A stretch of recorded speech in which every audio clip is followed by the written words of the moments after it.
moderator dan saya ditemani oleh teman-teman saya dari kelompok 8. Saya dengan Budiman Pau, Saya dengan Ramadhani. saya Suryanti.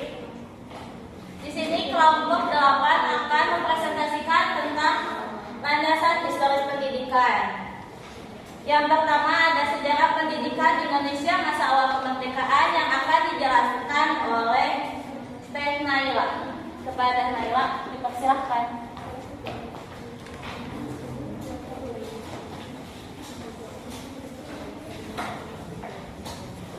Nah, di sini saya akan menjelaskan tentang sejarah pendidikan Indonesia pada masa awal kemerdekaan. Setelah proklamasi kemerdekaan pada 17 Agustus 1945, Indonesia mulai membangun sistem pendidikan nasional, yang dimana bertujuan untuk menghapus pengaruh kolonial dan memperkuat identitas kebangsaan. Pendidikan pada masa ini diorientasikan untuk membentuk warga negara yang berjiwa sosial, demokratis dan bertanggung jawab, serta sebagai alat utama untuk membangun masyarakat yang mandiri dan sejahtera dengan nilai Pancasila sebagai dasar filosofisnya. Pada masa ini pemerintah membentuk KNIP, Komite Nasional Indonesia Pusat, yang dimana tugasnya itu untuk menyusun sistem pendidikan nasional yang sesuai dengan visi negara merdeka. Pada Desember 1945, KNIP menyampaikan rancangan pendidikan kepada Kementerian Pendidikan Pengajaran dan Kebudayaan, yang dimana tujuannya untuk membangun masyarakat baru yang bersatu dan mencerdaskan cita-cita bangsa melalui pendidikan.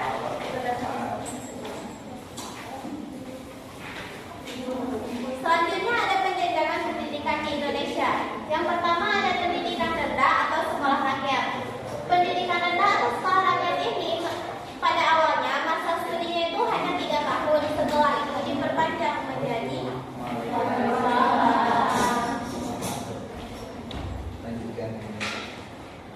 Yang pertama ada pendidikan rendah atau sekolah rakyat.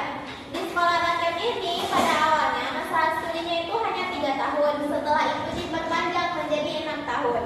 Di sekolah rakyat ini fokus pengajarannya itu pada bahasa Indonesia, bahasa daerah, dan matematika. Pada tahun 1949 tercatat ada sebanyak 24.775 sekolah rakyat di Indonesia, yang dimana itu menunjukkan komitmen besar pemerintah terhadap pendidikan. Yang kedua ada pendidikan guru. Pendidikan guru ini ada 3, yaitu pendidikan guru B, pendidikan guru C, dan pendidikan guru A. Pendidikan guru B masa studinya 4 tahun, yang dimana gunanya itu untuk mempersiapkan guru sekolah rakyat. Selanjutnya pendidikan guru C. Pendidikan guru C ini tujuannya itu untuk memenuhi kebutuhan guru, tetapi pada masa itu dihentikan karena dinilai kurang efektif. Selanjutnya pendidikan guru A. Pendidikan guru A itu gunanya itu untuk membentuk guru yang berkualitas, yang dimana masa studinya itu selama 4 tahun. Yang ketiga ada pendidikan menengah. Pendidikan menengah ini dimulai dari SMP, sekolah menengah pertama, yang dimana masa studinya selama 3 tahun. Di SMP ini ada 2 jurusan, yaitu jurusan A dan jurusan B. Di jurusan A, fokus pengajarannya itu pada bahasa dan administrasi. Di jurusan B, fokus pengajarannya itu pada ilmu alam. Selanjutnya SMP, sekolah menengah tinggi. SMP ini masa studinya itu selama 3 tahun. Di SMP ini kita itu menempuh SMP setelah kita lulus dari SMP. Selanjutnya ada pendidikan kejuruan. Pendidikan kejuruan di sini kita bahas ada 2, yaitu pendidikan ekonomi dan pendidikan kewanitaan. Pendidikan ekonomi itu adalah sekolah dagang, yang dimana masa studinya itu selama 3 tahun setelah kita menempuh sekolah rakyat. Selanjutnya pendidikan kewanitaan. Pendidikan kewanitaan ini yaitu sekolah yang khusus untuk perempuan, di mana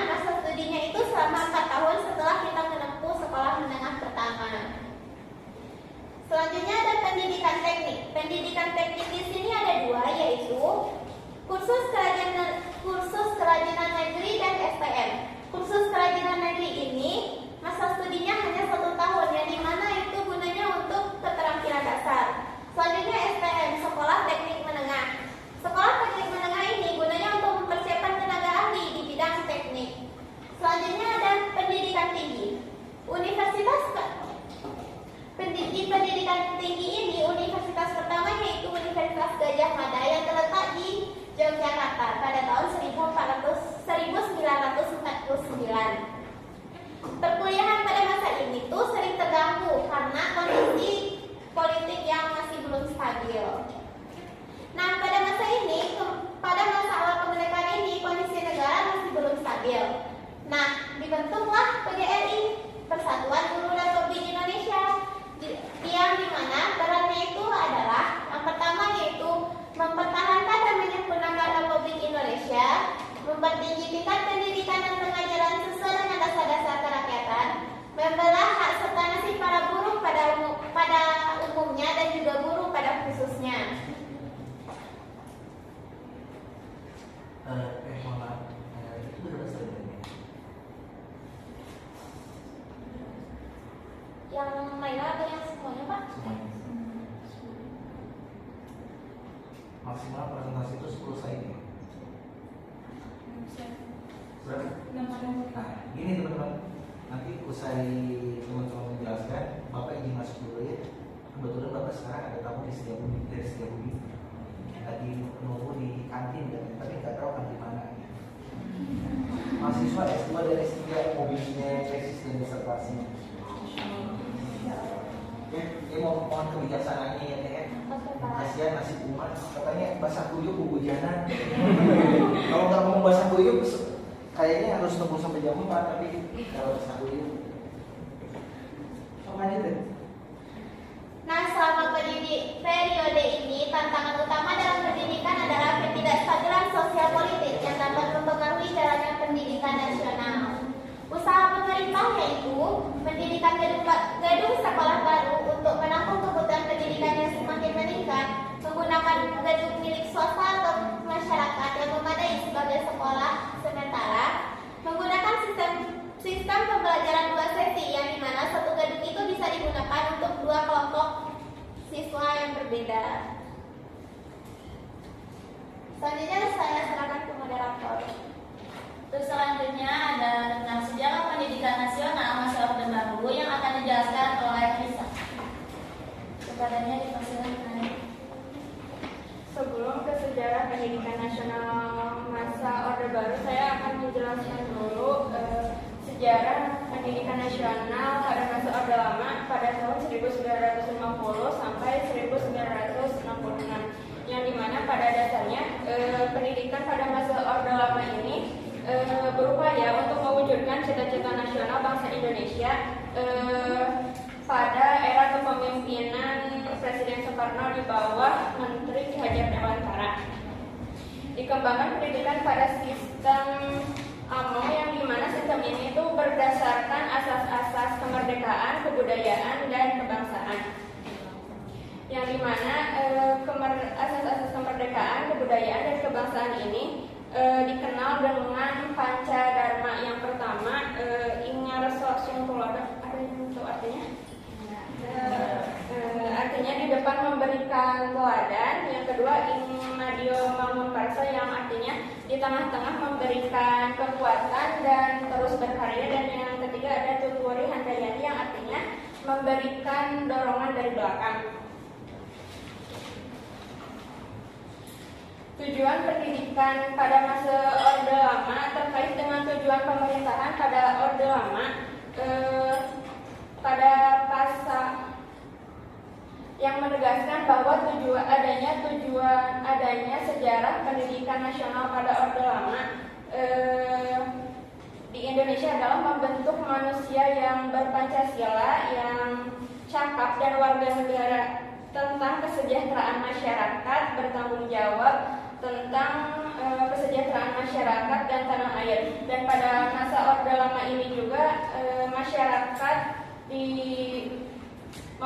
membangun masyarakat sipil yang kuat dan berdiri di atas demokrasi, kesamaan hak dan kewajiban antar sesama warga negara, termasuk dalam bidang pendidikan. Dan yang selanjutnya ada sejarah pendidikan nasional pada Orde Baru, yang dimana perkembangan sejarah pendidikan pada masa Orde Baru telah memberikan banyak pengaruh bagi pendidikan di Indonesia untuk kedepannya. Awal mulanya gebrakan pendidikan pada Orde Baru ini sejak Presiden Soeharto Soeharto mengambil alih tampuk kekuasaan dari Presiden Soeharto, khususnya setelah peristiwa G30 SPKI. Adanya pendidikan pada masa Orde Baru ini dilatar belakangi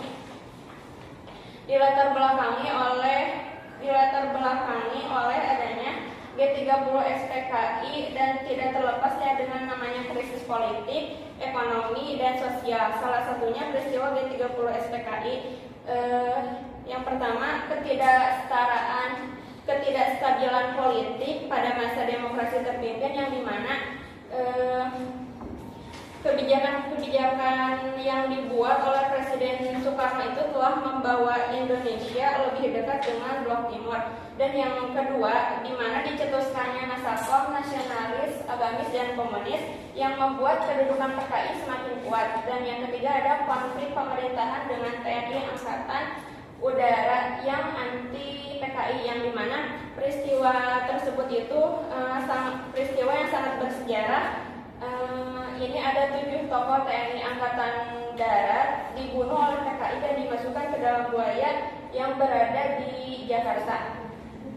Setelah terjadinya G30 SPKI, kondisi politik yang ada di Indonesia itu sangat tidak stabil, kepercayaan semakin menurun.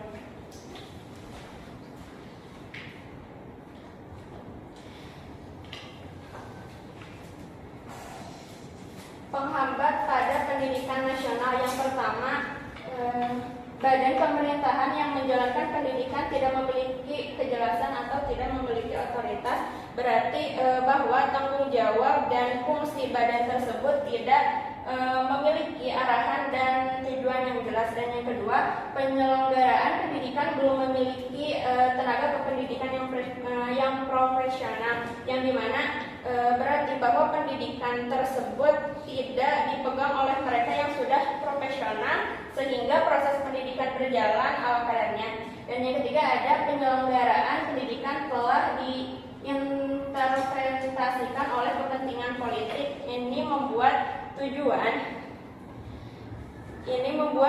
pendidikan terrealisasi menjadi tujuan politis semata. Dan yang ketiga ada usaha yang diawali pada tahun terakhir Pelita 1. Usaha itu selaku salah satu prioritas pembangunan bidang pendidikan, Orde Baru menjalankan kebijakan pendidikan nasional pada Pelita 2. Mulai Pelita 2, pemerataan pendidikan dijadikan kebijakan. Pada akhir Pelita 2 lahirnya instruksi Presiden untuk membangun fasilitas sekolah dasar.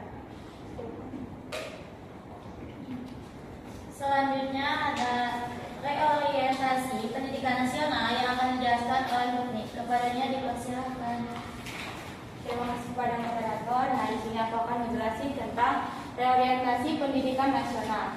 Reorientasi pendidikan nasional itu adalah arah atau kebijakan yang digunakan untuk menghadapi tantangan masa depan, yang dimana diperlukan untuk penyesuaian sistem pendidikan yang relevan dengan perkembangan zaman. Relevan yang dimaksud adalah sistem pendidikan ini mampu mengikuti perkembangan zaman yang sekarang ada. Kemudian tujuan dari reorientasi pendidikan nasional adalah untuk menjadikan sistem pendidikan ini sebagai alat untuk mempersiapkan generasi muda yang inovatif dan kompetitif di dunia global.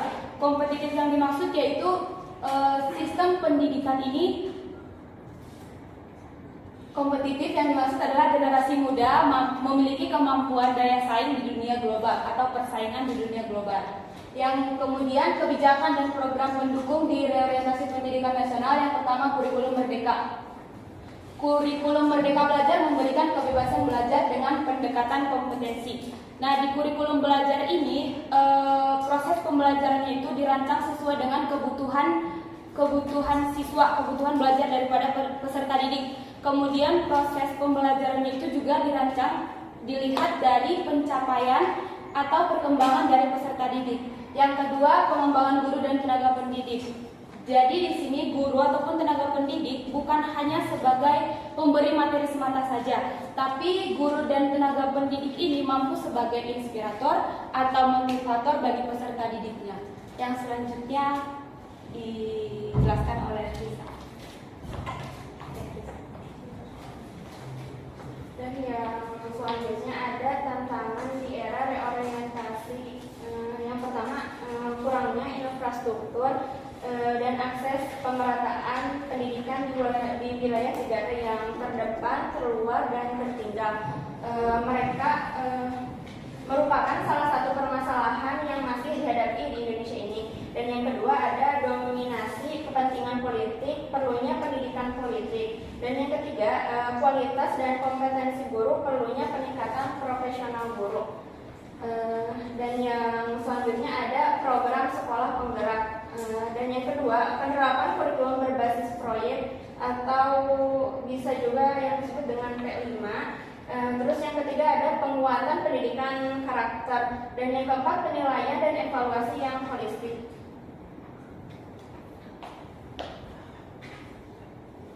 Selanjutnya ada revitalisasi pendidikan nasional yang akan dijelaskan oleh Bunda. Dipersilakan. Nah, materi yang selanjutnya tentang revitalisasi pendidikan nasional. Revitalisasi itu adalah upaya memaksimalkan. Jadi di revitalisasi ini itu harus mencakup keseluruhan aspek, bukan hanya di satu aspek saja. Contohnya di aspek kualitas pengajaran, kemudian kesejahteraan siswa, kemudian di relevansi materi pembelajaran. Jadi di revitalisasi pendidikan nasional itu ada beberapa aspek utama. Yang pertama, peningkatan kualitas guru. Seperti yang sudah saya singgung tadi, guru bukan hanya sekedar sebagai penyampai materi, tapi mampu sebagai aktor utama dalam pendidikan, sebagai inspirator, sebagai motivator bagi peserta didik. Jadi guru ini berperan penting dalam kualitas pengajaran siswa. Yang kedua itu ada penyempurnaan kurikulum. Di kurikulum yang berbeda-beda dari masa ke masa itu, kurikulum itu diterapkannya harus dinamis, berubah, tapi harus mengikuti perkembangan zaman yang mampu membuat peserta didik itu siap menghadapi tantangan di masa yang akan datang. Kemudian pemanfaatan teknologi dan pemerataan akses pendidikan.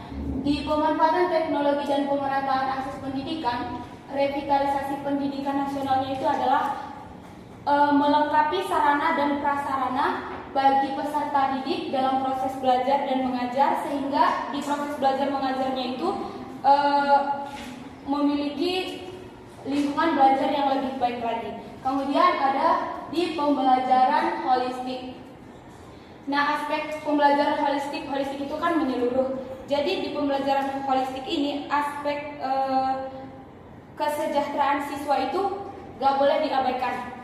Jadi di pembelajaran holistik yang mana tadi kesejahteraan siswa itu dilihat dari karakter dan juga soft skills dari peserta didik itu harus menjadi perhatian bagi guru atau pendidik, harus menjadi perhatian dalam pendidikan. Kemudian siswa itu harus memiliki kemampuan pemahaman dan juga mampu mempraktekkan, mengimplementasikan nilai-nilai seperti nilai kerjasama, nilai integritas, nilai tanggung jawab, kemudian nilai empati.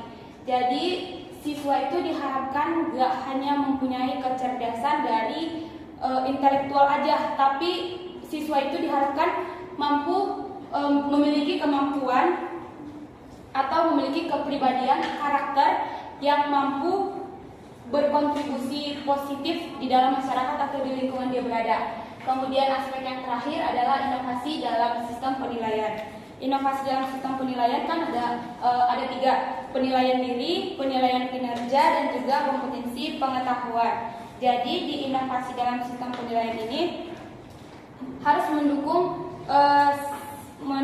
peserta didik supaya memiliki keterampilan berpikir kritis, kemudian keterampilan berkomunikasi, dan yang terakhir mampu berkolaborasi dengan sesama. Sekian yang boleh saya sampaikan. Terima kasih. Alatnya lihat wajah teman kalian satu sama lain. Wajar, manusiawi. Homework semuanya itu bakal lagi deh. Oke, matiin lagi ya Mbak. Ini apa? Slide ini. Oke, ini landasan historis ya. Iya. Tadi dimulai dari mana landasan historisnya? Pendidikan masa awal kemerdekaan. Pendidikan masa awal kemerdekaan. Hindu Buddha. Oh, udah. Oke, Hindu Buddha, kemudian Islam,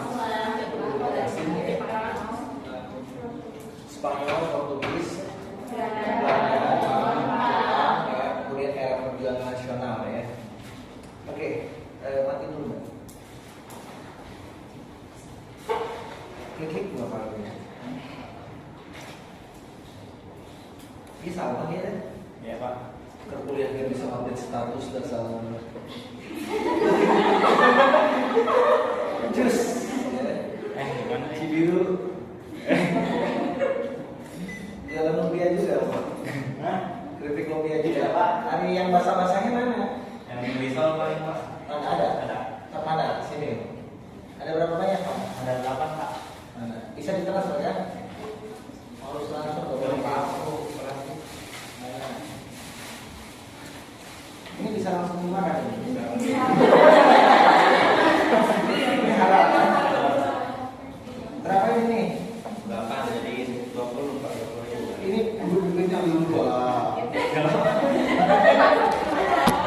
Sob, di sini Cung yang belum makan dari pagi. Cung.